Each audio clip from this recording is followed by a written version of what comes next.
Lika-liku saga transfer Kylian Mbappe hampir menemui titik terang. Kabar yang berhembus kesepakatan antara Mbappe dan Real Madrid sudah terjadi. Semoga saja ya, kali ini dunia tak di PHP lagi oleh transfer Mbappe.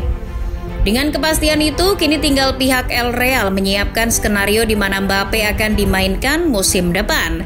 Pasalnya di posisi lini serang Real Madrid sudah ada penghuni tetapnya.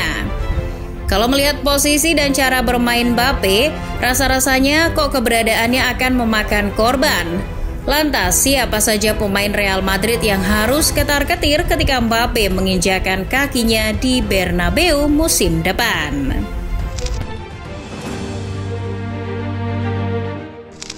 Dengan hadirnya Mbappe tentu membuat Carlo Ancelotti pusing 7 keliling.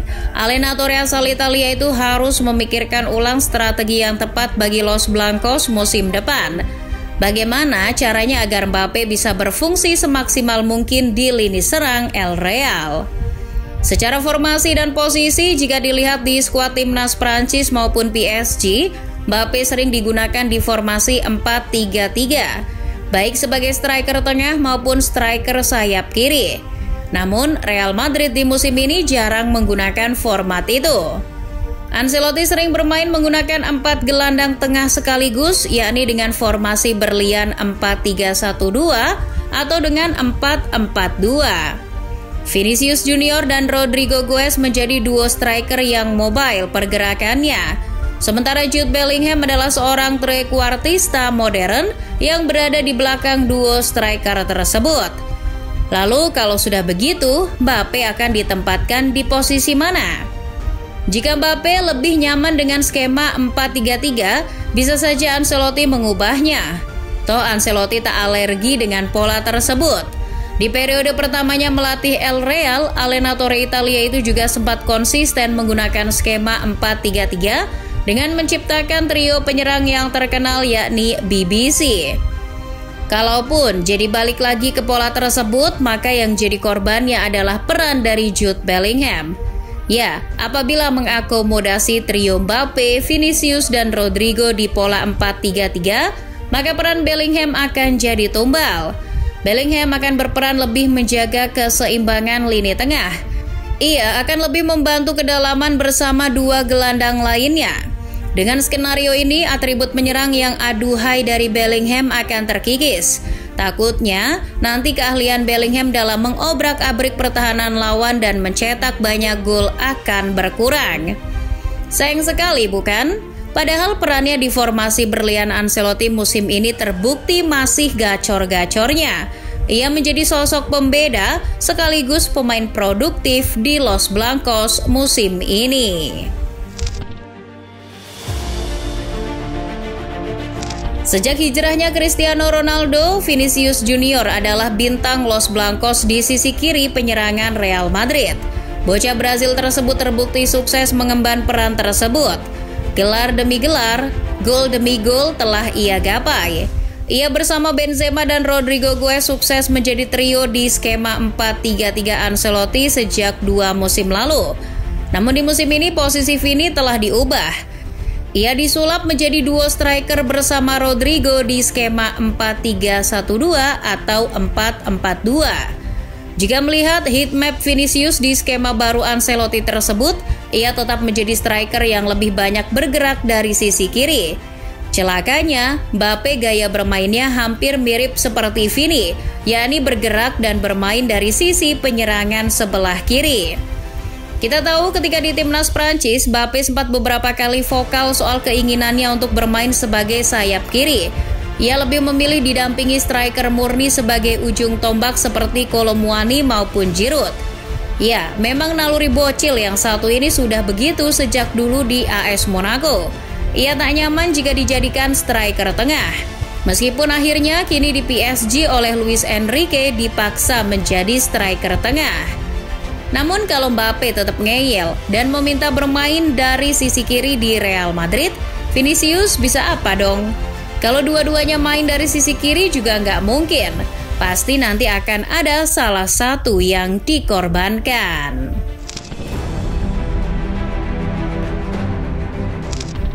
Setelah hadirnya fenomena wonderkid seperti Vinicius Junior, El Real kembali mendapatkan wonderkid lagi dalam diri Rodrigo Goes. Sama-sama dari Brazil, Rodrigo mampu beradaptasi dengan baik dan cepat di Bernabeu.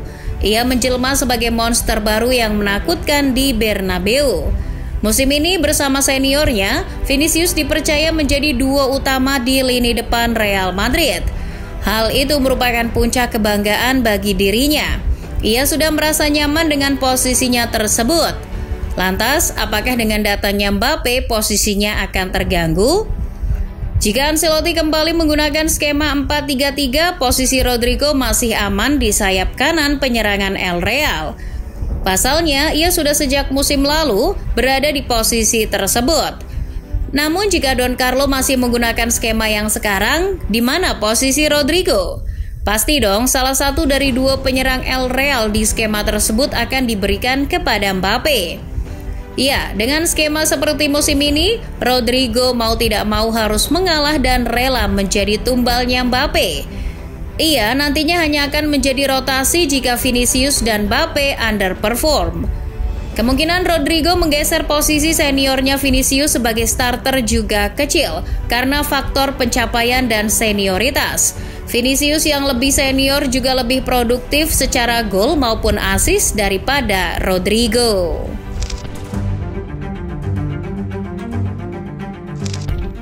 Ketika Ancelotti sedang bingung menentukan skema yang tepat untuk mengadopsi Mbappe, ia lupa kalau ada pemain lain yang akan gabung El Real musim depan, yakni Endrick Felipe. Duh, mau dipasang di posisi mana lagi wonderkid yang satu ini? Lagi pusing-pusingnya memikirkan nasib pemain seperti Bellingham, Vinicius maupun Rodrigo, malah ditambah harus pikirin bocil Brazil yang satu ini. Mungkin ini akan menjadi ujian berat bagi Ancelotti musim depan. Apabila striker tengah Palmeiras 17 tahun tersebut jadi mendarat di Bernabeu musim panas nanti, Ancelotti mungkin hanya akan sesekali memainkannya menjadi pemain pengganti. Namun kini kabar yang berhembus, pihak Palmeiras menginginkan striker andalannya itu untuk ditunda dulu gabung ke Real Madrid. Palmeiras ingin Endrick berada di Brazil hingga akhir tahun 2024.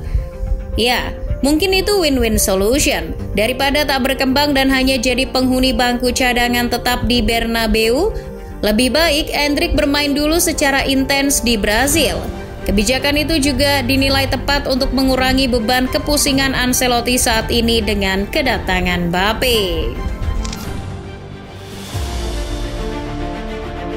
Arda Güler dan Joselu ketika Mbappe datang. Aduh, tambah suram kali ya. Belum ada Mbappe saja, kedua pemain itu sudah jarang dimainkan Ancelotti. Mereka lebih sering bolak-balik meja perawatan daripada berlari di lapangan.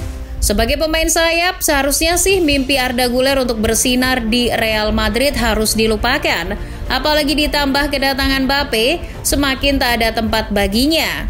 Pemain seperti Vinicius, Mbappe maupun Rodrigo juga sama-sama mumpuni sebagai pemain sayap.